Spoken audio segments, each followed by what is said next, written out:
Демографические инициативы президента страны обсудили на расширенном заседании правительства Ингушетии. Праздник работников издательств, типографий, СМИ и самих корреспондентов. Сегодня День российской печати.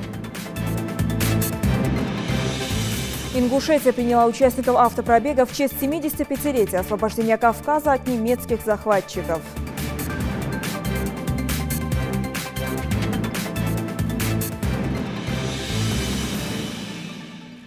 Добрый вечер. В эфире национального телеканала «Новости». Глава Ингушетии Юнусбек Евкуров в ходе еженедельного расширенного совещания правительства Ингушетии отметил необходимость широкого информирования семей республики по поводу алгоритма получения новых ежемесячных пособий на рождение первенца. В регионе размер выплаты составит более 9 тысяч рублей. В ходе совещания в Магасе с докладом выступил вице-премьер правительства республики Хусен Зурабов.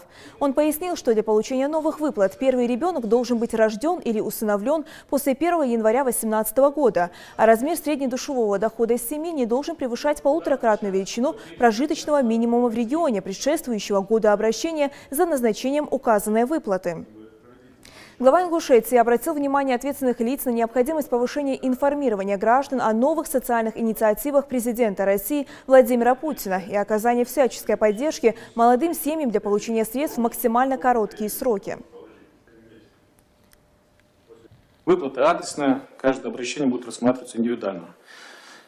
Размер выплаты будет равен величине прожиточного минимума ребенка в республике за второй квартал 2017 года. Это год, предшествующий обращению в семью, это закон. В нашем случае предельная сумма дохода семьи в месяц для получения указанной выплаты должна быть не более 41 935 рублей. Это 9319 рублей величина прожиточного минимума трудоспособного гражданина, помноженная на полуторакратный размер и на 3 членов семьи: отец, мать и ребенок. Это и стимул для того, чтобы не бояться заводить детей. Ну и плюс поддержка. Какая-то помощь в месяц получать такие деньги в течение 1,5 лет. Ну это реально огромная помощь. Поэтому, конечно, для матери, которая родит первого ребенка, это большой плюс. И плюс там мы знаем, там не в рамках этого распоряжения, а вообще президентом принято решение, в том числе за второго ребенка разрешается снять с капитального материнского капитала. То есть это большая помощь. Это реальная, существенная помощь для молодой семьи. Вот вы и посмотрите, какая помощь, какой подарок на 2018 год для молодых семей, для детей, сделано и президентом, и правительственным блоком.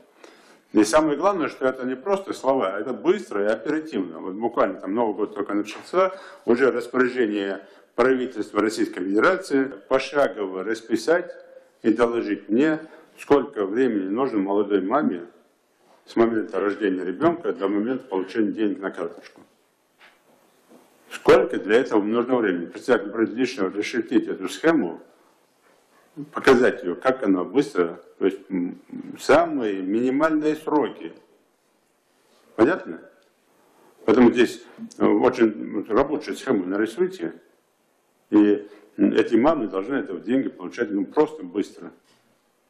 И желательно, чтобы они их получили по выходу, или до выхода, до выписки из роддома. Потому что деньги они нужны сразу. Все понятно? Документы, чтобы получили первые деньги, чтобы они получили именно до выхода, максимум посмотрите по времени, сколько это можно будет сделать. Это очень серьезная задача, и по этой задаче, как я сказал, неделю раз председатель правительства с моими помощниками, вице-премьерами, и месяц раз мне докладывают по этому поводу. И в продолжении темы улучшить жилищные условия смогут семьи, в которых с 1 января 2018 года родится второй и третий ребенок. Кабинет министров утвердил программу ипотечного кредитования семей с детьми. В нее входят новые правила предоставления субсидий российским банкам и агентству ипотечного жилищного кредитования, чтобы возместить доходы по выданным кредитам заемщикам с детьми.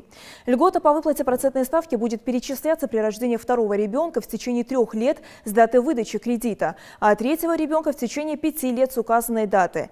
Льготные кредиты представят семьям с детьми при соответствии условиям кредита. К примеру, договор с банком должен быть заключен уже после 1 января, а сам кредит выдан в рублях. На реализацию программы правительство выделит до 600 миллиардов рублей. Делегация директоров школ Ингушетии вскоре отправится в Москву и Московскую область для обмена опытом и повышения качества учебного процесса. В ходе поездки представители республики посетят лучшие школы столицы и Подмосковья. Об этом главу Ингушетии Юнусбека Евкурова проинформировал министр образования и науки республики Юсуп Кастоев. Все подробности в сюжете. Поездка в столицу России организована в рамках соглашения между Департаментом образования Москвы и Министерством образования и науки Ингушетии. По словам министра образования и науки Ингушетии Юсупа Кастоева, полученный опыт можно будет в полной мере применить в учебных заведениях республики. У нас в феврале в город Москву бывает представительная делегация, предположительно, из 15-20 директоров наших школ, в лучшие школы Москвы и Московской области для обмена опытом. Это, безусловно, это была ваша инициатива. Полагаю, что эти встречи у нас будут ежеквартальными, поездки и к нам будут ездить директора лучших школ Москвы и Московской области. Мы уверены, что это очень позитивно повлияет на качество образования и качество преподавания в наших школах. Как отметил Юнусбек Евкуров, подобный обмен опытом должен принести реальную пользу нашим детям. Директорам школ необходимо внедрять новые практики по ключевым направлениям процесса обучения. Они должны проехать не просто там, а у каждого должен быть план заданий. Вопросов под 30, под 40, но какие вопросы они должны там изучить. То, что касается директора школы. Начиная там от антитеррористической защищенности объектов, посещаемости, электронного контроля посещения учеников, а родительских комитетов. То есть вот эти ключевые вещи, которые там касаются организации единого госэкзамена, популяризации, там, ну и так далее, питание, там, как это все делается. Все понятно? Понятно. И они должны приехать и сдать экзамены, что они делают. Это раз. И второе, находясь там, они должны расписать, что они будут взять в школы. Это два. Что они там получили? И после возвращения они должны поставить планы работы, а ваш заместитель должен контролировать, прокурировать школы. И ежеквартально они должны показывать, там, в первом квартале вот это внедрили в школу, в втором вот это внедрили. И мы должны увидеть тогда другой образ школы. Юсуп Кастоев также сообщил, что 14 января в республике пройдет конкурс на замещение вакантных должностей руководителей общеобразовательных организаций. В настоящее время имеется 29 кандидатов на 11 школ. Конкурс будет транслироваться в прямом эфире на НТРК Ингушетии и на сайте Миноборнауки Ингушетии. На 11 школ у нас претендует 29 конкурсантов. Конкурс будет демонстрироваться в прямом эфире телекомпании Ингушетия, а также на сайте Министерства образования Республики Ингушетия. Это ингушское ноу-хау, это было сделано по вашей инициативе, но совсем недавно заместитель министра образования Российской Федерации Сергей Кравцов рекомендовал настоятельно ингушскую инициативу распространить на все субъекты Российской Федерации. По мнению Юнусбека Евкурова, каждый победитель конкурса должен в течение года пройти испытательный срок на новой должности. Конкурс это хорошо, и оно должно быть там. Единственное, еще раз повторяю, чтобы этот конкурс не превращался тоже в коррупционную схему. Это раз. И второе, конкурс прошел директор, у него должен быть год испытательный. В контракте это должно быть. Будет. Если директор не справляется, он будет уволен. Это все должно быть по закону прописано, чтобы потом не получилось так, что вы его не имеете права уволить. Только на год. На год контракт, но директор, претендент на директора, когда на конкурс идет, желательно его заставить, программу поставить. Что он хочет и как он хочет. У нас конкурсная документация — это обязательное условие. И чтобы вы посмотрели программу, как он будет в этой школе эту работу проводить. Еще одной хорошей новостью Юсуп Кастоев назвал начавшуюся работу по оснащению видеонаблюдения всех детсадов республики и начальной школы. Теперь у родителей появится возможность следить за учебными воспитательными процессами в этих учреждениях. Кроме того, Юсуп Кастоев проинформировал, что в соответствии с распоряжением правительства России Ингушетии выделено 24 школьных автобусов, большая часть из которых уже поступила в республику. Начали оснащение видеонаблюдением всех наших детских садов и школ, начальное звено, начальные классы. То есть в классах и в детских садах по группам у нас будет висеть видеонаблюдение. Будут по видеонаблюдению, имея свой пароль, каждый родитель сможет наблюдать, как идет процесс обучения и в детских садах, и в школах. То есть, но исключительно только там, где их ребенок находится. Это во всех школах в перспективе. И во всех детских садах мы в первом полугодии этого года это закончим и не потратим на это ни одного рубля бюджетных средств. 20 автобусов уже поступили в республику, осталось 4. 20 когда поступили? 20 поступили в течение декабря. Оставшиеся 4 мы получаем до конца января месяца, и мы хотим вас пригласить на торжественную церемонию вручения автобусов в школу. Также в ходе встречи Юсуп Кастоев сообщил, что Республика Ингушетия выиграла конкурс на создание в регионе детских технопарков «Кванториум». На эти цели из федерального бюджета будет выделено 80 миллионов рублей для оснащения высокотехнологическим оборудованием некоторых школ. По словам министра, сам технопарк появится в Назрани, при этом его филиалы будут открыты в ряде школ региона. Мы выиграли конкурс, одними из первых в Российской Федерации. Республике Ингушетия выделяется более 80 миллионов рублей для оснащения высокотехнологическим оборудованием наших школ, где мы будем создавать кванториум. Центр будет создан, центр кванториум у нас будет создан в Центре образования города Назрань. Мы уже проводим работу, есть и ваше поручение. Мы гимназию номер 1 города Назрань перепрофилируем в многопрофильную гимназию для одаренных детей. Для этого нам будет необходимо внести изменения в закон об образовании Республики Ингушетия. Это обязательно нужно внести, и мы рассчитываем на вашу поддержку. Глава Ингушетии поручил докладчику представить предложение по созданию центров «Кванториум» в Ингушетии, обучению ребят и педагогов, а также поэтапно расписать план бюджетных расходов. Зелимхан Калоев, Хусейн Гагиев, Юсуп Ханиев, Рамзан Ахильгов, Новости 24. Глава Ингушетии сегодня встретился с молодежью и представителями СМИ в Ингушском госуниверситете. Диалог выдался насыщенным, вопросов было много, и в основном они касались общественно-политической ситуации в республике. Мадина Пугоева расскажет подробно. Говоря в соцсетях, глава Ингушетии отметил, что любителей острых и негативных событий среди числа их пользователей немало. В погоне за сенсацией многие публикуют новости, не проверив их достоверность. С одной стороны, такая активность говорит о неравнодушном отношении жителей республики к тому, что происходит у себя на родине. С другой, стоит понимать, что в республике немало и позитивных изменений, много достижений и поводов для гордости. Не совсем приятно, когда вы не видите ничего хорошего. Не вы, сидящие в зале, а вообще в целом. Вот казалось бы, что нужно сделать там, чтобы таким вот образом кто-то заметил, да, станцевать лезгинку, отжаться 1000 раз, там, что нужно сделать, чтобы заметили, да, к примеру, обычно бывают такие вопросы. Вот вы должны это видеть, особенно молодежь. Все, что делаете для вас, мы это с собой не заберем, это вам все. Это раз, и второе, вам это сопровождать.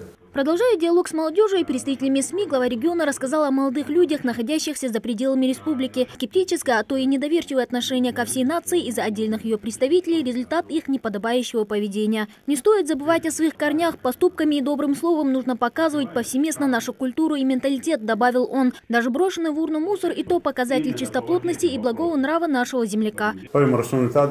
Здесь раз. Вот,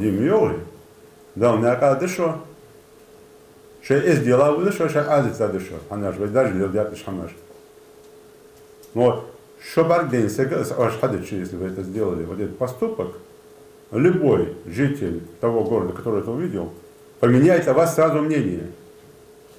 Вы даже не вспотели, вы даже не вздрогнули, вы потеряли секундой.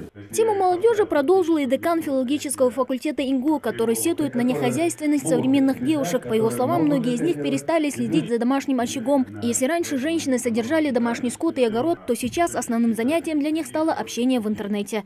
Ну теперь давайте поднимите руку, кто хочет выйти замуж там, где есть 4-5 коров. Вот 2 девушки подняли. Я вас сейчас зафиксирую и найду вам такого жениха.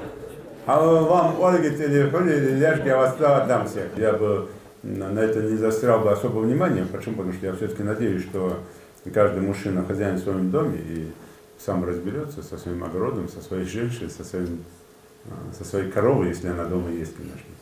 Ну а для девушек, здесь можно обратиться к девушкам. Я тоже часто об этом говорю.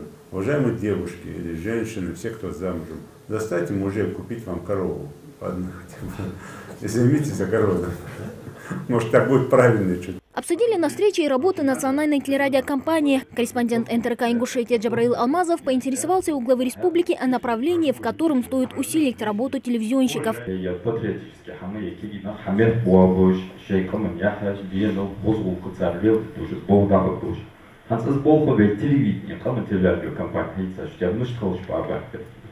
Помоча, да погоди. Молоко, гала, все. О, гала, ингуш хорошо отдолжь. Ингуш хорошо отдолжь. Гала, молодец, ингуш кто это? Чтобы этого, кто это, не было. Поэтому это тоже очень важно в интернете, когда вы говорите, вы галай борец, вы галай боксер, вы галай студент, вы галай ер, вы галай. А вы сюда в интернете, всякому что кто за нас это сделает? Кто будет показывать? Немало актуальных тем для обсуждения предложили и другие участники встречи. Формат общения «Вопрос-ответ» позволил сделать диалог между молодежью и властью насыщенным и продуктивным. Мадина Пугоева, Рамазан Миржоев, Магомед Дидигов, Новости 24. С пожеланием хороших новостей. Сегодня день российской печати. На сегодняшний день в стране свыше 51 тысячи печатных СМИ. Многие из них под воздействием внедрения информационных технологий становятся более элитарными и меняют свой формат. Но у людей все еще сохраняется потребность в чтении бумажных изданий. Большой круг преданных читателей ингушских газет «Сердало» и «Ингушетия». С их главными редакторами встретилась Лейла Гайсанова. Первая республиканская газета «Сердало» выходит в тираж без малого 95 лет. Ее основателями по праву считаются Заурбек Мальсагов и Тимбот Беков, которые приложили немало усилий, чтобы сохранить издание. Неудивительно, что газета приобрела статус одной из старейших на Северном Кавказе. За эти годы «Сердало» выпустила в свет около 20 тысяч номеров. Первый выпуск «Сердало» вышел в 1923 году 1 мая. Изначально материалы печатались только латиницей, а уже в 1938-м перешли на кириллицу. Современная газета выходит уже на двух языках – русском и ингушском. Каждый год выходит 200 номеров газеты тиражом чуть более 2500 экземпляров. Кстати, год назад выпускающие редакторы подготовили электронную версию «Сердало», и читать любимую газету теперь можно, будучи далеко от родины. Но сотрудники уверены, их читателям приятнее именно держать газету в руках. Наша газета в сети существует, она параллельно, но уходить полностью в сеть, исключив печатную версию, мы не собираемся. В принципе, это было бы некрасиво и не нужно, потому что, как бы мы ни говорили, печатные варианты газет, СМИ, они существуют и будут существовать. В арсенале редакции более 20 рубрик: политика, спорт, культура, образование. Печатники стараются охватить все, что происходит в регионе. Эта задача остается неизменной со дня создания газеты, и каждый журналист подкован во всех направлениях. Это требование времени, потому что раньше была у журналистов больше специализация узкая, и есть большая польза. Но в наше время, когда шла эта трансформация, изменялись методы, техническая составляющая вообще претерпела революционные изменения. И здесь оперативность, мобильность – это стало требованием времени. И поэтому некий универсализм должен быть у журналистов. И так получилось, что я пишу на все темы. У старших коллег перенимали опыт с самого начала своего пути работники газеты «Ингушетия». Социальная, культурная, общественная, политическая жизнь региона. Вот уже 25 лет издание делится с читателями информацией о самых важных событиях, происходящих в республике. Первый номер вышел в свет в 1992 году, в один год с созданием республики. Таким образом, печатная «Ингушетия» стала первым официальным печатным изданием Ингушетии. Мы изменили формат, мы стараемся подстроиться под современные технологии для того, чтобы быть более доступны, более информационны, более оперативны.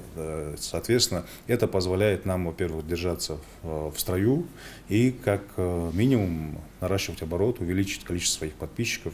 На примере газеты «Ингушетия» я могу сказать, что мы буквально за последние несколько лет переформатировали свою работу. Что касается печатной версии, изменили периодичность, стали выпускать еженедельник. В редакции понимают, традиционные печатные СМИ все больше отступают под натиском современных электронных изданий. Поэтому Ингушетия тоже начала делать акцент на электронной версии. Для редакции это большой прорыв, ведь если обычная газета выходит раз в неделю, то интернет-версия обновляется ежедневно. Это привлекает в коллектив больше молодых специалистов. Работаю в газете сравнительно недавно, с апреля месяца прошлого года. Почему выбрал именно газету «Ингушетия»? Потому что здесь уже более газета подстраивается под современные реалии. Здесь есть интернет-версия. Очень интересно на самом деле работать.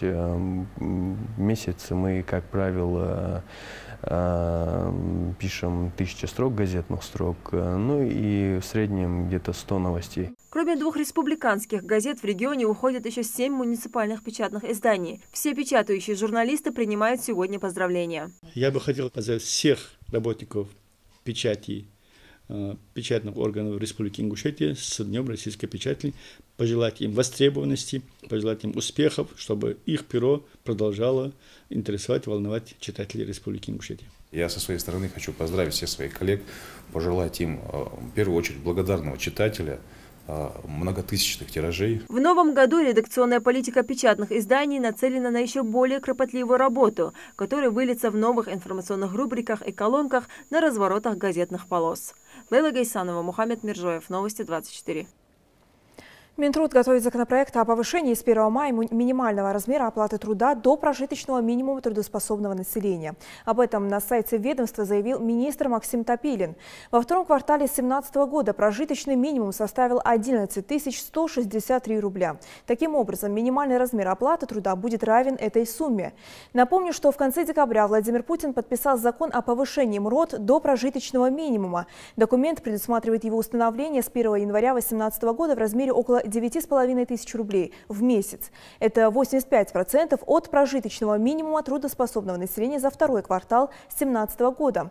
Планировалось, что величина МРОТ достигнет 100% прожиточного минимума с января 2019 года, но, по словам Путина, улучшение состояния экономики позволяет уравнять МРОТ с этим показателем уже с мая 2018 года. Сейчас Минтруд России совместно с Минфином России проводят оценку дополнительной потребности финансовых средств на повышение минимального размера оплаты труда. В администрации Назрани состоялась учредительная конференция по поводу создания региональной общественной организации ветеранов боевых действий. Чем будет актуальна данная организация и что уже запланировали ее участники, узнаем у Зелимхана Калоева. Деятельность организации основывается на принципах добровольности, равноправия, самоуправления, законности и гласности. Конференция начинается с ознакомления ветеранов боевых действий с уставом вот-вот создающейся региональной организации. Ну а главной целью является объединение всех ветеранов. А их в Ингушетии насчитывается более 4000 человек. Одним из них является и Исаат Зейтов. Ветераны пейтболшку гердалши дигиджандали. Пенсионер ветеран боевых действий мелучсага. Болмуртике лярхабу коскейна далши дигиджандали.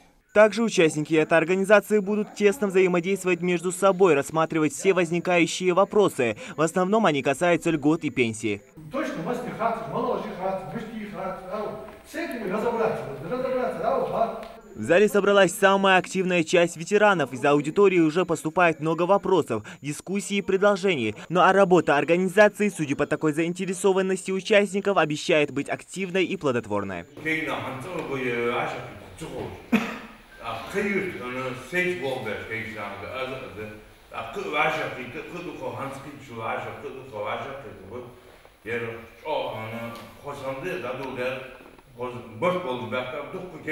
Ну а председателем единогласно был избран Беслан Илиев, который является одним из инициаторов создания общественной организации. Каждый ветеран боевых действий как бы один на один со своими проблемами. А вот мы решили создать общественную организацию, и чтобы эта организация была помощью тем ветеранам боевых действий, кто нуждается, социальные там проблемы, еще какие-то, и мы будем помогать им. Мне кажется, что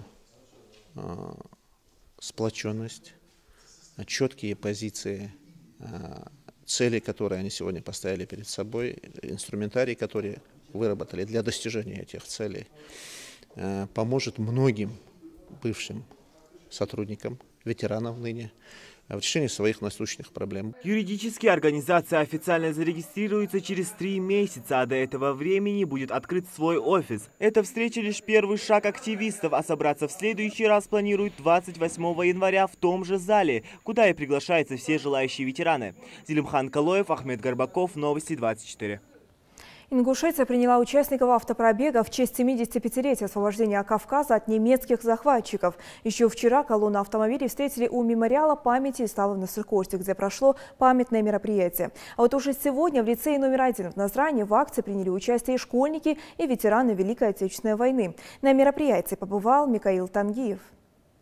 Участники автопробега начали свое шествие 10 января в Ставрополе с почетной миссией донести знания до современной молодежи о тех значимых событиях, которые происходили в годы Второй мировой войны на территории всего Северного Кавказа. Первым делом они приехали в город воинской славы Малгобек. Также успели побывать на мемориале памяти и славы, где познакомились с историей ингушского народа, узнали, какие трудности перенесли наши отцы и деды и как мужественно они сражались за свою родину. Как горный обвал обрушились ингуши на германцев и сняли их в грозной битве. А сегодня участники патриотической акции побывали в лицее номер 1 города Назрань, где присутствовал и мэр города Алихан Тумгоев. Особый интерес вызвало у слушателей выступление 92-летнего ветерана Великой Отечественной войны. Он с воодушевлением рассказывал ребятам, с какой целью они приехали к нам и о чем должно всегда помнить подрастающее поколение. Вместе с ветеранами и молодежью почтить память бойцов и командиров Красной Армии, которые отдали свою жизнь за победу и изгнание немецкой армии с территории Северного Кавказа. Далее во двор школы военные активисты по традиции вынесли знамя Великой Победы. Все без исключения приняли участие в развертывании флага как символ напоминания победы над фашистскими захватчиками. Учащиеся лицея осознают всю значимость этого мероприятия и понимают, какой великий подвиг совершили ветераны Великой Отечественной войны, за что молодое поколение будет им вечно благодарно. Если говорить о тех живых, скажем так, свидетелей этой трагической даты, трагической войны, которая унесла очень много жизней, то, по их словам, было очень много героев. И эти герои нам говорят, что наш великий ингушский народ сражался храбро. Мой прадед, он участвовал в Великой войне, он участвовал на Курской дуге в битве и внес не столь большую роль, но очень важную для захвата и победы. С начала Великой Отечественной войны на всех фронтах воевало несколько десятков тысяч воинов-ингушей, около 50 из которых были представлены к званию Героя Советского Союза. Ингушские солдаты участвовали во всех важных сражениях войны. Это оборона Брестской крепости, Сталинградская битва, Курская дуга и битва за родной город Малгобек. По некоторым данным, многие ингушские ребята специально приписывали себе годы, чтобы их забрали на фронт. Ингуши внесли огромный вклад и отдали многие жизни, как гражданское население, так и военные, за освобождение Северного Кавказа. Именно с Северного Кавказа началось освобождение, значит, всего Советского Союза. Встречаясь со школьниками, встречаясь с ветеранами, тружениками тыла, с людьми, они, прикасаясь к знамени Победы, она в 220 квадратных метров, они просто плачут. Они вспоминают свою молодость, когда были молодыми, поднимались в атаку и гибли, чтобы эта родина была свободной от всех недругов и всей нечисти. На этом военно-патриотическая акция не завершается. Участники автопробега должны побывать еще в нескольких городах и республиках Северного Кавказа. И завершится их маршрут боевой славы 19 января в станице Курской Ставропольского края. Микаил Тангиев, Ахмед Горбаков, Новости 24. В Ингушетии пройдет региональный чемпионат профессионального мастерства «Молодые профессионалы WorldSkills Russia». Торжественная церемония открытия состоится 24 января в Северокавказском топливно-энергетическом колледже имени Цурова. Соревнования пройдут на 6 базовых площадках в топливно-энергетическом, политехническом, пожарно-спасательном колледжах, Назрановском аграрном техникуме и колледже сервиса и быта. Чемпионат включает в себя 10 компетенций. Это сварочные технологии, веб-дизайн, спасательные работы, электромонтаж, кирпичная кладка, ремонт и обслуживание легковых автомобилей, технологии моды и многое другое. А 29 января пройдет церемония закрытия чемпионата, после которой запланирована пресс-конференция с организаторами соревнований. Это были все новости к этому часу. Благодарю за внимание. До новых встреч в эфире.